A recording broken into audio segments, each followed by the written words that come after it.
Welcome back परीक्षा institute 2.0। It's me पुरुषोत्तम कुमार। और आज मैं दोस्तों आपको सॉल्व करवा रहा हूँ सेट सेकंड का सेक्शन बी, जिसमें अग्रवाल पब्लिकेशंस के सारे अनसॉल्व सेट में यहाँ पर सॉल्व करवाऊंगा। और आपने अगर मेरे चैनल को सब्सक्राइब नहीं किया है परीक्षा इंस्टीट्यूट 2.0 को, तो आज ही सब्सक्राइब कर लें, जिससे कि आने वाली वीडियो की नोटिफिकेशन आपको बिल्कुल टाइम पर मिल जाए। और बेल आइकन को प्रेस करना ना भूलें, जिससे कि आपको नोटिफिकेशन कंटिन्यू मिलती रहे। और बिना देरी किए हम इस सेशन को स्टार्ट करते हैं। चलिए देखते हैं आज का हमारा सेकंड क्वेश्चन क्या है इस वीडियो में।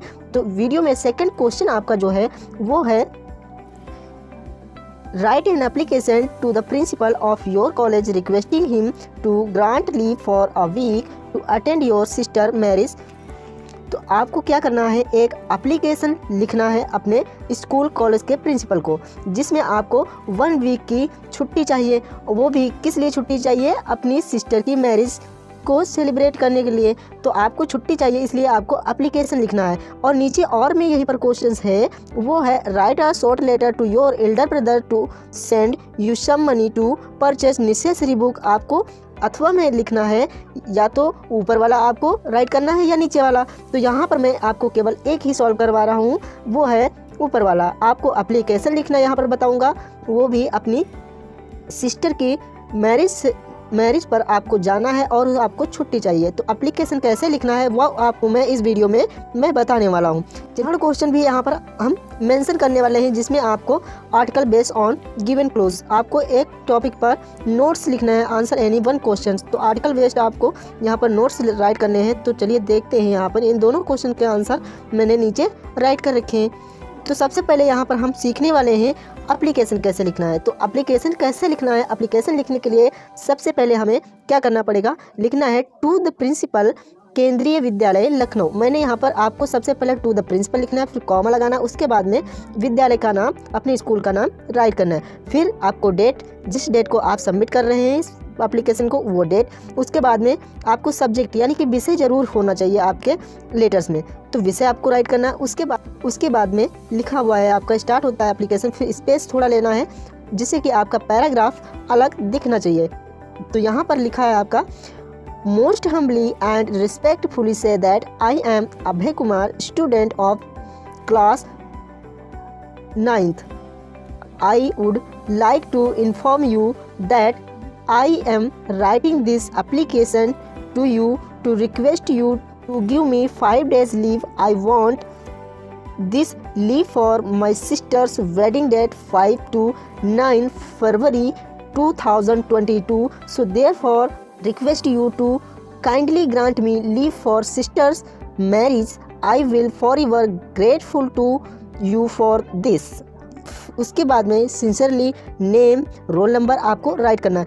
तो यह आपका न्यू पैटर्न पर आपका एप्लीकेशंस राइट है, जिसमें आपका पहले जो होता था एप्लीकेशंस, वो आपका इस साइड में ये आपका ये सिंसियरली ये सब इस यहाँ पर होता था, लेकिन यहाँ पर ना हो करके न्यू पैटर्न में आपका ये इस साइड में कर दिया गया है।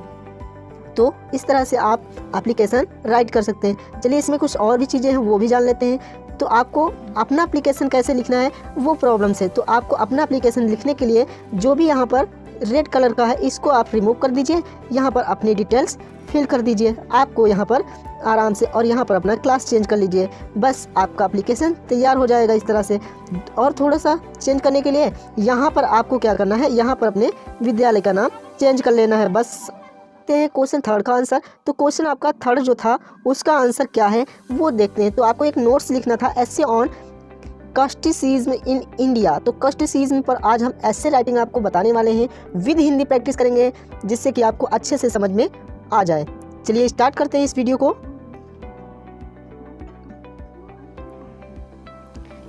तो सबसे पहले हमें ज़रूरत पड़ती है एस्से राइटिंग के लिए इंट्रोडक्शन की। तो इंट्रोडक्शन हमारा है, India is known as to be divided by casteism among other social evils. Casteism has been a major one that has hindered the growth of talent in our country. It has also been a cause of oppression. Bharat में जातिवाद से विभाजित करने के लिए जाना जाता है, भारत को जातिवाद से विभाजित करने के लिए जाना जाता है।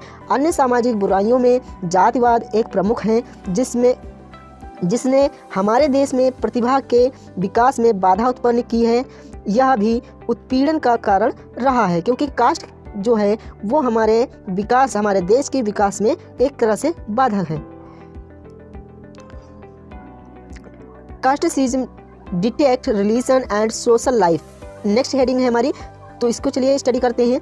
Casteism in India has majorly detected the religion and social life और people in India, particularly of those living in the rural area of our country. Since centuries, people living in the Indian village have been segregated based on their caste. A Brahmin never had food touched by a person belonging to the lower caste.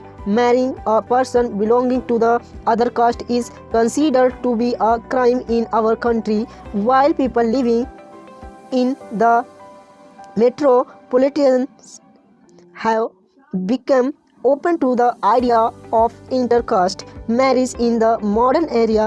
In the village, it is still seen as a heinous crime.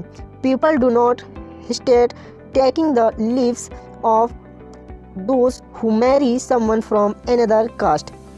चलिए इसकी हिंदी जान लेते हैं। हिंदी क्या है? भारत में जातिवाद ने मुख्य रूप से भारत में लोगों के धार्मिक और सामाजिक जीवन को, विशेष रूप से हमारे देश के ग्रामीण क्षेत्रों में रहने वाले लोगों के जीवन को निर्धारित किया है। सदियों से भारतीय गांवों में रहने वाले लोगों को उनकी जाति के आधार पर सदियों से भारतीय गांवों में रहने वाले लोगों को उनकी जाति के आधार पर अलग किया गया है। एक ब्राह्मण ने कभी भी निचली जाति के व्यक्ति द्वारा छुआ हुआ भोजन नहीं किया था। हमारे देश में दूसरी जाति के व्यक्ति से शादी करना अपराध माना जाता है। आधुनिक युग में जहां महानगरों में रहने वाले लोग अंतरजातीय विवाह के विचार के लिए खुले हैं, वहीं गांवों में इसे अभी भी एक जघन्य अपराध के रूप में देखा जाता है। दूसरी जाति के किसी व्यक्ति से शादी करने वालों की जान लेने से भी लोग नहीं हिचकिचाते हैं। Casteism a social evil. आप देखिए हमारे समाज में अपराध कैसे है। Casteism is considered to be a social evil. It is an unjust system which is ruthless exploiting a section of the society. People from the lower class are trying hard to make a place in the society. However, even if a person from the lower class seeks education and gets a good job, he is still not given the kind of respect that should get in the society. This has been a cause of distress in the people belonging to the lower class. इसकी हिंदी क्या है? चलिए इसकी हिंदी भी जान लेते हैं। जातिवाद को एक सामाजिक बुराई माना जाता है। यह एक अन्यायपूर्ण व्यवस्था है जो समाज के एक वर्ग का बेरहमी से शोषण कर रही है। निम्न वर्ग के लोग समाज में जगह बनाने के लिए जी तोड़ मेहनत करते रहते हैं या कर रहे हैं। हालांकि भले ही निम्न वर्ग का व्यक्ति शिक्षा प्राप्त करता है और अच्छी नौकरी प्राप्त करता है, फिर भी उसे समाज में उस तरह का सम्मान नहीं दिया जाता है जैसा उसे मिलना चाहिए। यह निम्न वर्ग के लोगों में संकट का कारण रहा है। Casteism accuse of concern for upper class. Casteism in the modern era has become a cause of concern for the people belonging to the upper class too. This is because the government of India has introduced quota system in order to raise the standard of living of people belonging to the lower class. However, this has done more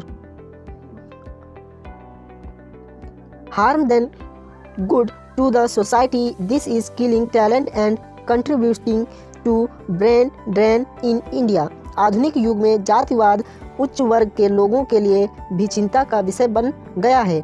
ऐसा इसलिए है क्योंकि भारत सरकार ने निम्न वर्ग के लोगों के जीवन स्तर को ऊपर उठाने के लिए कोटा प्रणाली शुरू की है। हालांकि इसे समाज के लिए अच्छे से ज़्यादा नुकसान किया है। यह प्रतिभा को मार रहा है और भारत में ब्रेन ड्रेन में योगदान दे रहा है। चलिए इन सभी हेडलाइंस का आपको कंक्लूजन बताते हैं। इसका निष्कर्ष क्या है? Conclusions. Casteism in casteism is hampering the growth and development of our country as it bars the actual talent to nature properly. It also become a basis of hatred among people belonging to different sections. This system is causing harm to the individuals as well as the society as a whole. इसकी हिंदी जान लेते हैं। जातिवाद हमारे देश के विकास को बाधित कर रहा है क्योंकि यह वास्तविक प्रतिभा को ठीक से पोषण करने से रोकता है। यह विभिन्न वर्गों के लोगों के बीच नफरत का आधार भी बन जाता है। यह व्यवस्था व्यक्तियों के साथ साथ पूरे समाज को भी नुकसान पहुंचा रही है।